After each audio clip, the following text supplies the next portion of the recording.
अलैकुम वरहमतुल्लाहि वबरकातुह। इन्नल हम्दुलिल्लाहि नहमदुहु व नस्तईनुहु व नस्तगफिरुह व नऊज़ु बिल्लाहि मिन शुरूरि अंफुसिना व मिन सय्यिआति अअमालिना। मन यहदिहिल्लाहु फला मुदिल्ल लहु व मन युद्लिलहु फला हादिय लहु। अम्मा बाद, अऊज़ु बिल्लाहि मिनश शैतानिर रजीम। बिस्मिल्लाहिर रहमानिर रहीम। या अय्युहल्लज़ीना आमनू लिमा तक़ूलूना मा ला तफ़अलून। वक़ाल नबी सल्लल्लाहु अलैहि वसल्लम, थोड़ा माइक को इस तरफ कर लीजिए। सलासतुन ला यदखुलूनल जन्नह व ला यंज़ुरुहुम यौमल क़ियामह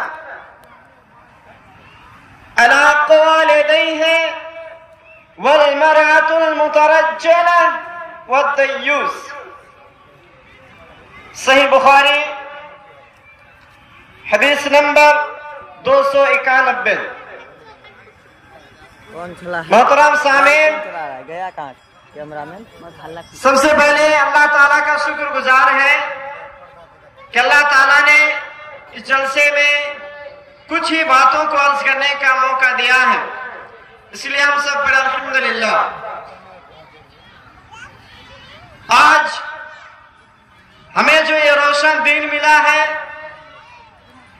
जिससे हम मुसलमान कहलाते हैं, उस नबी ने बहुत ही मेहनतों कद्दो काविशों से इस दिन को हमारे पास लाने के लिए बहुत सारी मेहनतें उठाए हैं। उस पर हजारों हजारों दुरूद व सलाम नाजिल हो। अल्लाहुम्मा सल्ली अलैहि बारिक वसल्लम। मेरे मोहतरम भाइयों, अल्लाह के नबी सल्लल्लाहु अलैहि वसल्लम के जमाने से लेकर आज तक जितने भी मुसलमान दुनिया से गुजर चुके हैं या जितने मुसलमान इस दुनिया में आएंगे, यानी गुजरने वाले और आने वाले तमाम लोगों की एक ही पहचान होगी कि वो कलमा शहादत को अपने सीने से लगाकर रखेंगे। दूसरी पहचान होगी कि उसके चेहरे से उसे पहचाना जाएगा कि वो एक मुसलमान है, मुसलमान घराना से ताल्लुक रखने वाले हैं, मुसलमान माशरा से वो आने वाले हैं, उसे पहचाना जाना जरूरी है।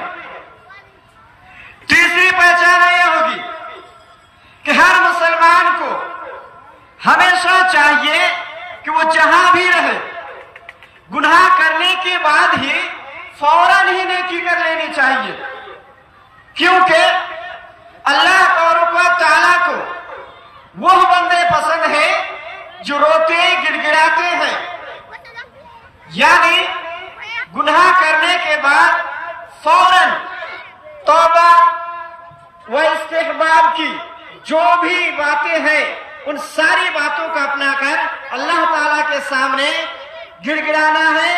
गिड़गिड़ाने के बाद अपनी तमाम खताओं से, गुनाहों से, भूलों से, उन गलतियों से अपने आप को परहेज करवा लेना भी एक मुसलमान की अलामत है। और दूसरी बात, एक मुसलमान की पहचान सबसे बड़ी पहचान होती है, वो जहां कहीं भी जाए अपनी पहचान को हमेशा आगे रखे। अगर वो मुसलमान है तो उसके चेहरे से उसे पहचाना जाना चाहिए, उसके चेहरे में सुन्नत नबी भी होना जरूरी है, उसके लिबास में इस्लामी कल्चर होना जरूरी है, उसके घर में कुरान की तिलावत, 5 वक्त नमाज, या अगर अल्लाह ताला ने उसे ताकत दी है, दौलत दिए हैं, जायदाद है, हलाल कमाई है, माले रिश्वत नहीं है, माले हराम नहीं है, यह माल ऐसा माल जिससे उसने शोहरत की वजह से हासिल किया हो, और ऐसा माल उसके पास अगर नहीं है तो उसे हज कर लेना जरूरी है। एक मुसलमान की सबसे बड़ी अलामत है।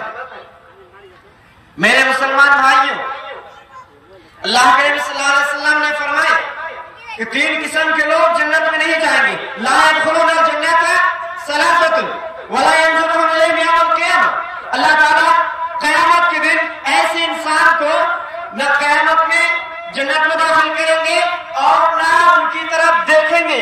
दूसरी रिवायत में है वला युज़क्कीहिम यौमल क़ियामह, और ना उसे उन गुनाहों से, उन नापाकी से, उन खताओं से अल्लाह ताला क़यामत के दिन उन्हें पाक करेंगे। उनमें से पहला शख्स है अला कुल्लि वालिदैहि, ऐसा शख्स जो अपने ही माँ बाप के नाफरमान होते हैं। माँ बाप ने कहा दाएं चलना है तो अपनी मनमानी दिखाकर बाएं चल दिया। यह माँ बाप को दुख तकलीफ देता है। यह अपने माँ बाप के लिए वह चीजें मुहैया नहीं करते हैं जो एक औलाद के ऊपर फर्ज है। ये मसला बहुत ही गंभीर मसला है। अगर आप औलाद हैं तो औलाद को हमेशा चाहिए कि अपने माँ बाप के फरमाबरदार बने रहे, उसकी नाफरमानी से हमेशा उसे बचना चाहिए। दूसरा शख्स, दूसरे नंबर पे कुछ मर्द भी आ जाते हैं, कुछ औरतें भी आ जाती हैं। वल मरातुल मुतरज्जला, किसी किसी रिवायत में मर्दों का भी जिक्र किया गया है। वल मरातुल मुतरज्जला, एक ऐसी औरत जो इस्लाम के अंदर रहने के बावजूद भी वो गैर मजहबों के तरीकों पर चले। वल मरातुल मुतरज्जला, एक ऐसी औरत अपने समाज में रहने के बावजूद भी, अपने आप को औरत साबित करने के बावजूद भी वो मर्दों के मुशाबिहा चलती है। उठने में, बैठने में, खाने में, चलने में, या रिहाइश में, या कपड़ा पहनने में, या बाल के बनवाने में, मेकअप करवाने में, रील्स बनाने में, वीडियो बनाने में, या और जो भी हराम काम है। वल मरातुल मुतरज्जला, वह औरत मर्दों के मुशाबिहा काम करती है। वो चाहती है कि मैं मर्दों के जैसी चलूं, उस जैसी मैं भी कोई काम करूं। तब जाकर जुमला इस्तेमाल किया जाता है औरतें भी मर्द के मुशाबहा चल सकती है, औरतें भी मर्द के मुशाबहा चल सकती है। अगर दुनिया है तो औरतें भी घूम सकती है। हर औरत को चाहिए वो अपने घर के अंदर इस्लामी जो अलामत है उस अलामत को हमेशा अपनाए रखे। और तीसरा आदमी वद्दयूस, एक ऐसा आदमी, एक ऐसा हुक्मरान, एक ऐसा मालिक, एक ऐसा गार्जियन, एक ऐसा जिम्मेदार, एक ऐसा समाज के लीडर जिसके अंडर में, जिसके घर में, जिसके मोहल्ले में, जिसके गांव में कोई बुराई हो रही हो और वो मालिक रहने के बावजूद भी उन लोगों को अगर अपने घर में बेटी, बहन, भाई या औलाद कोई भी बुराई में मुलविस है, बुराई में शामिल है, लेकिन वो खुद जिम्मेदार रहने के बावजूद भी, घर के हाजी साहब बनने के बावजूद भी,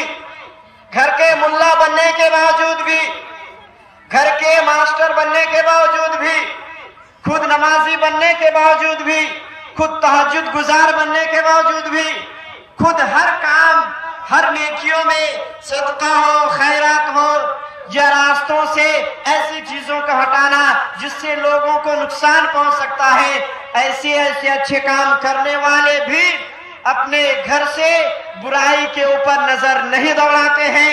ऐसे शख्स को दयूस कहा जाता है। दयूस बहुत ही खतरनाक लफ्ज है। अल्लाह के नबी सल्लल्लाहु अलैहि वसल्लम अपने सहाबियों को खासकर दयूसीपन से मना किया करते थे। कहते थे कि छोटे मोटे गुनाहों में बड़ा गुनाह दयूसीपन का होता है। बच्चे तो दुनिया में पैदा कर दिए हैं, खाना खिला दिया, पहना दिया, पानी पिला दिया, अच्छा घर दे दिया, आपकी जिम्मेदारी खत्म नहीं, बल्कि आपको उसे सीधे राह पर लाना, उसे जन्नती बनाना, उसे जहन्नम से रोकना, उसे गुमराही से दूर ले जाना, उसे रोशनी की तरफ लाना आपकी जिम्मेदारी है। कुल्लुकुम राइन व कुल्लुकुम मसऊलिन अन रइयतिही। कल कयामत के दिन हर जिम्मेदार आदमी को, जिनको औलाद से, माल से, जायदाद से या शोहरत से नवाजा गया था, हर आदमी को यह सवाल किया जाएगा कि उसे जो जिम्मेदारी दी गई थी, उसे जो जायदाद दी गई थी या उसे जो औलादें दी गई थी, उसने उनका इस्तेमाल कैसे किया, उन्हें किस राह में इस्तेमाल करना था, उसने उन्हें किस राह में इस्तेमाल किया। अगर औलाद है तो क्या उसने औलाद को सीधे